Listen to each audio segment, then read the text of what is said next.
Assalomu alaykum aziz do'stlar. Bugungi videomiz hayotingizning juda muhim bir qismiga, aniqrog'i moliyaviy barqarorligingizga bevosita ta'sir qiluvchi bir masalaga bag'ishlanadi. Sizni juda jiddiy ogohlantirmoqchiman. May oyiga qadar sizga tegishli ba'zi hujjatlarni yangilamasangiz, jiddiy moliyaviy yo'qotishlarga duch kelishingiz mumkin. Bu nafaqat keksa yoshdagilar, balki bolali oilalar, tadbirkorlar va hattoki talabalarga ham taalluqli bo'lishi mumkin. Shuning uchun hoziroq ushbu kanalga obuna bo'ling va videoga like bosing. Chunki keyingi daqiqalarda aytadiganlarim sizni katta muammolardan qutqarishi mumkin. Bu videoni oxirigacha diqqat bilan tomosha qiling. Chunki har bir so'z muhim ahamiyatga ega. Asl muammoning ildizlari va o'zgarishlar. Avvallari ko'plab davlat xizmatlari va ijtimoiy to'lovlarni olish jarayoni ancha sodda va qog'ozbozlikka asoslangan edi. Siz shunchaki tegishli idoraga borib pasportingizni, pensiya guvohnomangizni yoki boshqa kerakli hujjatni ko'rsatardingiz. Ular uni qo'lda qayd etishardi va shu bilan kifoya edi. Ko'pincha ma'lumotlar bir idoradan ikkinchisiga elektron tarzda uzatilmasdi. Bu esa ma'lumotlar bazalarida chalkashliklar, xatolar va eskirgan ma'lumotlarning saqlanib qolishiga olib kelardi. Masalan, bir fuqaro yashash manzilini o'zgartirsa, bu haqda nafaqat pasport stoliga, balki pensiya fondi, bank va boshqa tashkilotlarga alohida xabar berishi shart emasdi. Ko'pincha bu ma'lumotlar uzoq vaqt yangilanmasdan qolib ketardi. Bu kelajakda turli muammolarga sabab bo'lardi. Pensiya hisoblashda xato, nafaqa to'lovlarida uzilishlar yoki hatto bank hisob varaqlariga kirishda muammolar kabi holatlar yuzaga kelishi mumkin edi. Hozirgi kunda esa vaziyat tubdan o'zgardi. Davlatimiz axborot texnologiyalari rivojiga katta e'tibor qaratmoqda. Davlat organlari o'rtasida ma'lumot almashinuvini tezlashtirish, shaffoflikni oshirish va korrupsiyani kamaytirish maqsadida barcha tizimlar raqamlashtirilmoqda. Bu degani, endilikda sizning har bir hujjatdagi ma'lumotingiz yagona elektron bazaga kiritiladi va barcha tegishli idoralar ushbu bazadan foydalanadi. Bu jarayon fuqarolarga xizmat ko'rsatish sifatini oshirish, navbatlarni kamaytirish va byurokratiyani bartaraf etishga qaratilgan. Biroq bu o'zgarishlarning bir muhim jihati borki, bu haqda ko'pchilik bilmaydi yoki unga yetarlicha e'tibor bermaydi. Eski ma'lumotlar avtomatik ravishda yangilanmasligi mumkin va bu aynan sizning mablag'laringizga ta'sir qiladi. Ya'ni, agar sizning shaxsiy hujjatlaringizdagi ma'lumotlar, masalan, pasport seriyasi va raqami, yashash manzili yoki bank rekvizitlari elektron bazadagi ma'lumotlar bilan mos kelmasa, tizim sizni avtomatik ravishda tanimaydi va sizga tegishli to'lovlarni amalga oshirishni to'xtatib qo'yishi mumkin. Bu esa afsuski sizning pul yo'qotishingizga olib keladi. May oyi esa bu boradagi oxirgi muhim muddatlardan biri hisoblanadi. Kimlar ayniqsa ehtiyot bo'lishi kerak va qanday hujjatlar haqida gap ketyapti endi esa. Kimlar ayniqsa ushbu vaziyatdan xavotir olish kerakligi va aynan qaysi hujjatlar haqida gap borayotganini batafsil ko'rib chiqamiz. Bu sizning moliyaviy barqarorligingiz uchun juda muhimdir. Birinchi navbatda pensiya yoshidagi fuqarolarimiz. Tasavvur qiling, Murod aka 75 yoshda Toshkent shahrida yashaydi. U hali ham o'zining eski yashil rangli Sovet pasporti bilan yashaydi. Biometrik pasportga o'tmagan. Yoki uning biometrik pasportining muddati o'tgan bo'lishi ham mumkin. Ko'pchilik keksa avlod vakillari bu kabi o'zgarishlarga unchalik e'tibor bermaydi, chunki ular avvalgi tizimga o'rganib qolgan. Murod aka har oyda pensiya kartasiga pensiya pulini qabul qiladi. U bu jarayon avtomatik tarzda davom etaveradi deb o'ylaydi. Biroq may oyiga qadar agar u o'z pasportini biometrik pasportga yangilamasa yoki muddati o'tgan bo'lsa, uni almashtirmasa, uning shaxsiy ma'lumotlari elektron bazada yangilanmagan hisoblanadi. Natijada pensiya jamg'armasi uning shaxsini tasdiqlovchi hujjat ma'lumotlari eski yoki yaroqsiz bo'lgani uchun pensiya to'lovlarini vaqtincha to'xtatib qo'yishi mumkin. Bunday holatda Murod aka nafaqat bir oylik, balki bir necha oylik pensiyasidan mahrum bo'lishi mumkin. Pensiya tiklanishi uchun u davlat xizmatlari markaziga borib, biometrik pasport olishi, so'ngra pensiya jamg'armasiga murojaat qilib, yangi pasport ma'lumotlarini taqdim etish kerak bo'ladi. Bu jarayon bir haftadan bir oygacha vaqt olishi mumkin. Bu muddatda Murod aka do'rilari oziq-ovqat va kommunal to'lovlar uchun pul topishda jiddiy qiyinchiliklarga duch kelishi aniq. Bir oylik pensiyaning yo'qolishi taxminan 1 million so'm atrofida bo'lishi mumkin. Bu esa keksa yoshli fuqaro uchun juda katta mablag'. Eng yomoni, bu muammolarni hal qilish uchun uzoq navbatlarda turishi, uydan uzoqqa borishi kerak bo'lishi mumkin. Bu uning salomatligiga ham salbiy ta'sir ko'rsatishi mumkin. Ikkinchi turdagi muammo bank kartalari va hisob varaqlar. O'sha Murod akaning misolida davom etaylik. Uning pensiya kartasining muddati masalan 2024 yil aprel oyida tugagan bo'lishi mumkin. Ba'zida banklar o'z mijozlariga SMS xabarnomalar yuboradi. Lekin keksa yoshdagilar buni e'tiborsiz qoldirishi yoki tushunmasligi mumkin. Agar Murod aka o'z kartasini may oyiga qadar yangi kartaga almashtirmasa, uning pensiyasi bank hisobiga kelib tushishi bilan birga avtomatik ravishda bloklanishi mumkin. Chunki eskirgan karta orqali pul yechib olish yoki to'lovlarni amalga oshirish imkonsiz bo'ldi dedi. Bu ham pul yo'qolishi emas, balki pulga kirish imkoniyatining yo'qolishi hisoblanadi. Bu esa moliyaviy jihatdan undan ham og'irroq holatga olib keladi.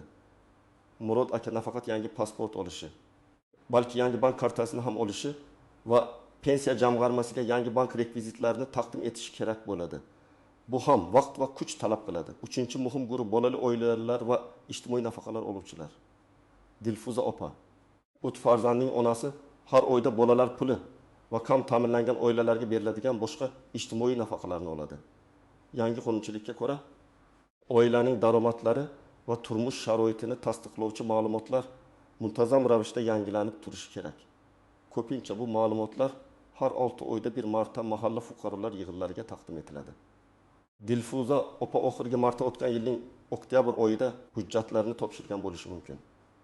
Bu degani may oyiga kelib uning ma'lumotlari eskirgan hisoblanadi va agar u may oyigacha daromadlari, uy-joy kadastri yoki oila a'zolari tarkibi haqidagi yangilangan ma'lumotnomalarni taqdim etmasa, uning nafaqa to'lovlari avtomatik ravishda to'xtatiladi. Tasavvur qiling, har oyda olinadigan 500 ming so'm nafaqa oilaning byudjetida katta o'rin tutadi. Bu pul to'xtatilsa, Dilfuza opa bolalarni ovqatlantirish, kiyintirish va ularning ehtiyojlarini qondirishda jiddiy qiyinchiliklarga duch keladi. Nafaqaning tiklanishi uchun ham u mahalla fuqarolar yig'iniga borib, barcha zarur hujjatlarni qayta topshirishi, ularning ko'rib chiqilishini kutish kerak bo'ladi. Bu jarayon ham kamida bir hafta, ko'pi bilan bir oy davom etishi mumkin. Bu muddat ichida oila jiddiy moliyaviy tanglikni boshdan kechiradi. Kerakli hujjatlar qatoriga oila a'zolarining pasport nusxalari, nikoh guvohnomasi, tug'ilganlik haqidagi guvohnomalar, so'nggi 6 oylik daromadlar to'g'risidagi ma'lumotnoma, ish joyidan, pensiya fondidan, agar tadbirkor bo'lsa, soliq deklaratsiyasi, shaxsiy bank hisob varag'ining rekvizitlari va uy-joy kadastri nusxasi kirishi mumkin. Bu hujjatlarni to'plashning o'zi ham bir necha kunni talab qilishi mumkin. 4-chi muhim holat yakka tartibdagi tadbirkorlar va kichik biznes egalari. Botir aka kichik do'koniga ega yakka tartibdagi tadbirkor. U soliq imtiyozlaridan foydalanadi va o'zining biznesini qonuniy asosda yuritadi. Biroq Botir akaning bankdagi hisob raqamlari eski bo'lishi yoki u bankini o'zgartirgan bo'lishi mumkin. Lekin bu haqda soliq inspeksiyasini xabardor qilmagan. Ba'zan tadbirkorlar o'zlarining OKET iqtisodiy faoliyat turlari umumiy klassifikatori kodlarini yangilashni unutadilar. Bu esa ularning faoliyat turiga mos kelmay qolishi mumkin. May oyidan boshlab, agar soliq inspeksiyasi tizimida Botir akaning bank rekvizitlari yoki faoliyat turi haqidagi ma'lumotlar eski yoki noto'g'ri bo'lsa, unga soliq imtiyozlari qo'llanilmasligi yoki hatto jarimalar solinishi mumkin. Tasavvur qiling, Botir aka har oyda 3 million so'm atrofida soliq to'laydi. Ammo imtiyozlar evaziga bu summaning ma'lum bir qismini tejab qoladi. Agar soliq idorasi tizimida uning ma'lumotlari yangilanmagani sababli imtiyozlar bekor qilinsa, u kutilmagan holda 500 ming so'mdan 1 million so'mgacha ortiqcha soliq to'lashiga to'g'ri kelishi mumkin. Bu esa uning biznesiga kutilmagan moliyaviy zarba bo'ladi. Bundan tashqari, agar uning asosiy hisob raqami tizimda noto'g'ri ko'rsatilgan bo'lsa, davlat bilan bo'ladigan hisob-kitoblar, masalan, ortiqcha to'langan soliqni qaytarish yoki subsidiyalar olishda muammolar yuzaga kelishi mumkin. Botir aka soliq inspeksiyasiga murojaat qilib, o'zining bank rekvizitlarini STIR, soliq to'lovchining identifikatsiya raqami ma'lumotlarini va OKET kodini tekshirishi va kerak bo'lsa yangilashi shart. Bu jarayon elektron soliq xizmatlari orqali amalga oshirilishi mumkin. Ammo buning uchun ham elektron raqamli imzo kalitining muddati o'tmaganligini tekshirish muhim. 5-holat bankdagi depozitlar va kreditlar. Aytaylik, Marhamat opa bankda yirik depozitga ega va har oyda foizlardan daromad oladi. uning pasporti yoki shaxsini tasdiqlovchi boshqa hujjatining muddati o'tgan bo'lishi mumkin. Banklar mijozlarni mijozingizni biling, KVJ qoidalariga muvofiq muntazam ravishda tekshiradi. Agar marhamat opaning shaxsiy ma'lumotlari eski bo'lsa, bank uning hisob varaqlari bilan bog'liq operatsiyalarni vaqtincha cheklab qo'yishi mumkin. Ya'ni u o'z depozitidan foizlarni yechib ola olmasligi yoki bank hisob varagidan pul o'tkazmalarini amalga oshira olmasligi mumkin. Bu esa uning moliyaviy erkinligini cheklaydi va kutilmagan yo'qotishlarga olib keladi. Agar u to'satdan kasal bo'lib qolsa yoki shoshilinch xarajatlar yuzaga kelsa, o'z puliga kira olmasligi uning uchun jiddiy muammo bo'ladi. Xuddi shunday kreditlari bor fuqarolar ham ehtiyot bo'lishi kerak. Agar sizning shaxsiy ma'lumotlaringiz bankda yangilanmagan bo'lsa, kredit to'lovlarida xatolar yuzaga kelishi, to'lovlar o'tmay qolishi va natijada jarimalar yoki penya hisoblanishi mumkin. Bu esa kredit tarixingizga salbiy ta'sir ko'rsatadi va kelajakda yangi kredit olish imkoniyatini cheklashi mumkin. Bu misollar shuni ko'rsatadiki, hujjatlarni o'z vaqtida yangilash nafaqat ma'muriy tartib, balki bevosita moliyaviy barqarorligingiz va qulayligingiz uchun juda muhimdir. May oyiga qadar bu masalaga jiddiy yondashmasangiz. Yuqorida keltirilgan kabi kutilmagan va yoqimsiz vaziyatlarga tushib qolishingiz mumkin. Istisnolar, kamchiliklar va noaniq jihatlar. Albatta, har bir qoidaning o'z istisnolari va noaniq jihatlari bo'ladi. Ushbu bo'limda ana shularni ko'rib chiqamiz. Chunki ularni bilish sizni kutilmagan muammolardan qutqarishi mumkin. Jismoniy imkoniyati cheklangan shaxslar va keksalar uchun istisnolar. Aytaylik, fuqaro Xolida buvi tam 5 yoshda to'shakka mixlanib qolgan. U davlat xizmatlari markaziga yoki bankka shaxsan borib pasportini yoki kartasini yangilay olmaydi. Bunday hollarda qonun hujjatlarida maxsus choralar nazarda tutilgan. Xolida buvining yaqin qarindoshlari, farzandlari, nabiralari ishonchnoma asosida uning nomidan harakat qilishlari mumkin. Lekin bu ishonchnoma notarial tasdiqlangan bo'lishi shart. Agar fuqaro umuman harakatlana olmasa, davlat xizmatlari markazlari va ba'zi banklar uyga chiqib xizmat ko'rsatish imkoniyatini ham taklif qilishi mumkin. Buning uchun ularga oldindan murojaat qilish va tegishli hujjatlarni, masalan, tibbiy ma'lumotnoma taqdim etish lozim. Ba'zi hollarda mahalla faollari yoki ijtimoiy xodimlar yordamida ham bu masalalarni hal qilish mumkin. Eng muhimi bu holatni e'tiborsiz qoldirmaslik va yordam so'rashdan tortinmaslik kerak. Chet elda bo'lgan fuqarolar. Agar siz yoki oila a'zolaringiz chet elda bo'lsangiz va hujjatlaringizni yangilash zarurati tug'ilsa nima bo'ladi? Bunday vaziyatda O'zbekistonning chet eldagi elchixonalari yoki konsulliklari orqali hujjatlarni yangilash mumkin. Ular pasportni almashtirish, ishonchnomani rasmiylashtirish yoki boshqa shaxsiy ma'lumotlarni tasdiqlovchi hujjatlarni tayyorlashda yordam berishadi. Biroq bu jarayon biroz vaqt olishi va qo'shimcha xarajatlarni talab qilishi mumkin. Shuning uchun chet elga chiqishdan oldin hujjatlaringizning muddatini tekshirish juda muhim. Elektron ma'lumotlar bazasidagi xatolar. Ba'zida siz barcha hujjatlarni o'z vaqtida yangilagan bo'lsangiz ham elektron ma'lumotlar bazasida xatolar yuzaga kelishi mumkin.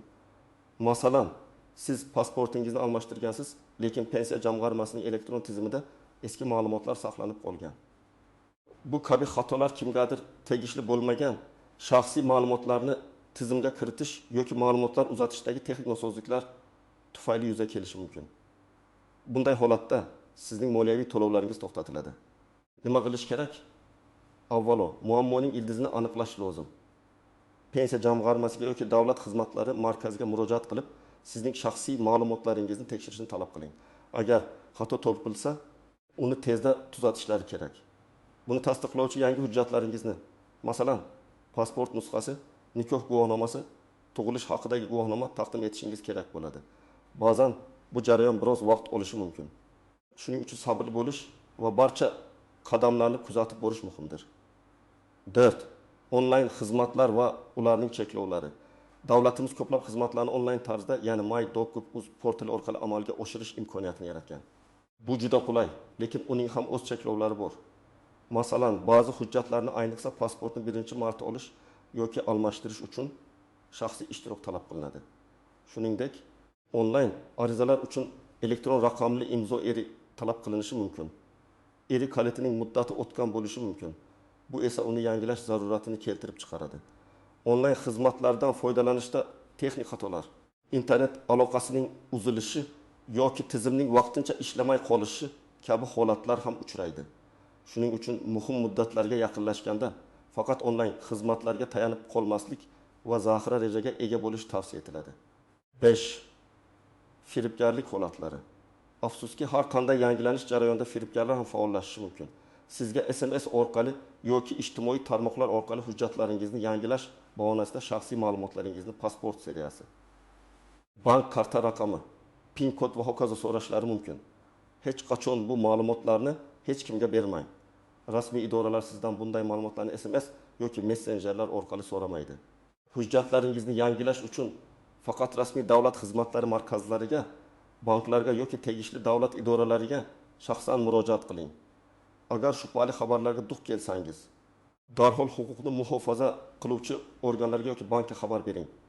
Bu noaniq jihatlar va istisnolarni bilish sizni qo'shimcha bosh og'riq va moliyaviy yo'qotishlardan himoya qiladi. Har doim mas'uliyatli bo'ling va shubhali vaziyatlarda rasmiy manbalardan ma'lumot oling. Amaliy maslahatlar, nima qilish kerak? Endi esa eng muhim qismga o'tamiz. Moliyaviy yo'qotishlardan qochish uchun nima qilishingiz kerak? Sizga aniq va bosqichma-bosqich ko'rsatmalar beraman. 1. Hujjatlaringizni inventarizatsiya qiling. Birinchi navbatda barcha muhim hujjatlaringizni ko'zdan kechiring. Bular pasport, biometrik pasportga o'tganmisiz? Muddat o'tmaganmi? Yangi turdagi ID karta olganmisiz?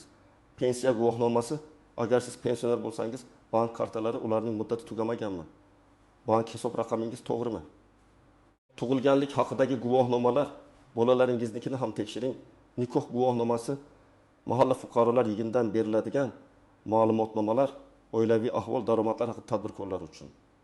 STIR, OKET. Bank rekvizitlari, RI kaliti, pasport, ID karta bilan bog'liq masalalar. Agar sizning pasportingiz eski tipdagi bo'lsa, yashil zudlik bilan davlat xizmatlari markaziga murojaat qilib, biometrik pasportga yoki yangi ID kartaga almashtiring. Agar biometrik pasportingiz bo'lsa, uning muddatini tekshiring. Agar muddat tugagan bo'lsa, uni ham almashtirish zarur. Bu jarayon odatda ish kundan 1 oygacha vaqt olishi mumkin. Shuning uchun hoziroq boshlash muhim. Davlat xizmatlari markazlariga borishdan oldin ularning ish vaqtini va kerakli hujjatlar ro'yxatini, odatda eski pasport, ariza, davlat boji to'langanligi haqidagi kvitansiya aniqlab oling. 3. Bank kartalari va hisob varaqlar. Barcha bank kartalaringizning muddatini tekshiring. Agar muddati may oyidan keyin tugasa ham, oldindan bankka murojaat qilib, yangi kartaga buyurtma berish tavsiya etiladi. Ko'pgina banklar kartalarni bir necha kun ichida tayyorlab beradi. Agar siz pensiya yoki nafaqa oluvchi bo'lsangiz, yangi kartani olgandan so'ng bankdan yangi hisob raqamingiz rekvizitlarini oling va pensiya jamg'armasiga yoki mahalla fuqarolar yig'iniga murojaat qilib, ma'lumotlaringizni yangilang. Bu sizning to'lovlarida uzilishlar bo'lmasligini ta'minlaydi. Ba'zi banklar mobil ilovalari orqali ham kartaning muddatini tekshirish va uni uzaytirish imkoniyatini beradi. Lekin yangi karta olish uchun baribir bankka borish kerak bo'ladi. 4. Ijtimoiy nafaqalar va bolalar puli oluvchilar uchun. Agar siz ijtimoiy nafaqalar, bolalar puli moddiy yordam olsangiz, mahalla fuqarolar yig'iniga murojaat qilib, oxirgi marta qachon ma'lumotlarni yangilaganingizni aniqlang. Agar 6 oydan ko'p vaqt o'tgan bo'lsa, oilangizning tarkibi, daromadlari, uy-joy sharoitlari haqidagi ma'lumotlarni qayta taqdim eting. Kerakli hujjatlar ro'yxati, oila a'zolarining pasport nusxalari, tug'ilganlik haqidagi guvohnomalar nusxalari, nikoh guvohnomasi nusxasi. So'nggi 6 oylik daromadlar to'g'risida ma'lumotnoma, ish joyidan, pensiya jamg'armasidan, uy-joy kadastri nusxasi, bank hisob varag'ining rekvizitlari, barcha hujjatlar to'liq va aniq bo'lishiga e'tibor bering. Ma'lumotlarni to'ldirishda mahalla mas'ullaridan yordam so'rashdan tortinmang. 5. Tadbirkorlar uchun. Sizning soliq hisobotingizda va bankdagi ma'lumotlaringizda STIR, OKET va bank rekvizitlari to'g'ri ko'rsatilganligiga ishonch hosil qiling. Agar bank hisob raqamingiz o'zgargan bo'lsa, bu haqda soliq inspeksiyasini xabardor qiling. Buni soliq qo'mitasining sayti soliq.uz orqali yoki davlat xizmatlari markazlari orqali amalga oshirishingiz mumkin. Shuningdek, RI kalitingizning muddatini tekshiring. Agar u tugagan bo'lsa, davlat xizmatlari markazidan yangisini oling. Muddati tugagan RI bilan elektron hisobotlarni topshirishda muammolar yuzaga kelishi mumkin. 6. Barcha holatlar uchun umumiy tavsiyalar. Ertaga qoldirmang. May oyi yaqinlashmoqda. Shuning uchun zudlik bilan harakat qiling. Kechki sizga qimmatga tushishi mumkin. Navbatlarni e'tiborga oling.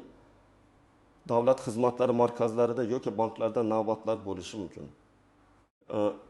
Shuning uchun oldindan bo'lishni rejalashtiring yoki onlayn navbat olish imkoniyatini tekshiring. Hujjatlarning asl nusxasi va nusxalari. Har doim hujjatlarning asl nusxalari va ularning bir nechta nusxalarini o'zingiz bilan olib boring. Rasmiy manbalardan ma'lumot oling. Agar biror narsa aniq bo'lmasa, do'stlar yoki qo'shnilardan emas, balki tegishli davlat idoralaridan, bank, pensiya jamg'armasi, DX mahalla rasmiy ma'lumot oling. Hamma narsani yozib oling.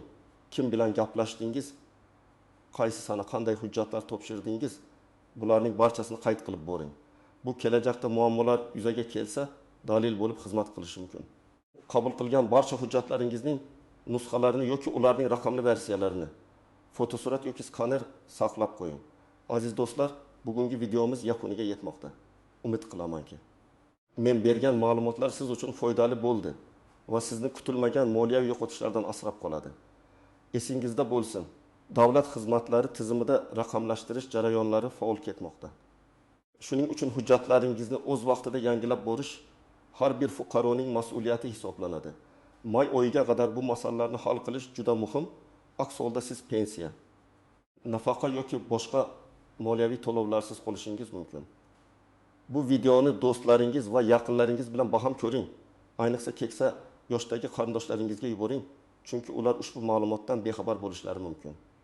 Ularning pul yo'qotishlarining oldini olishga yordam bering.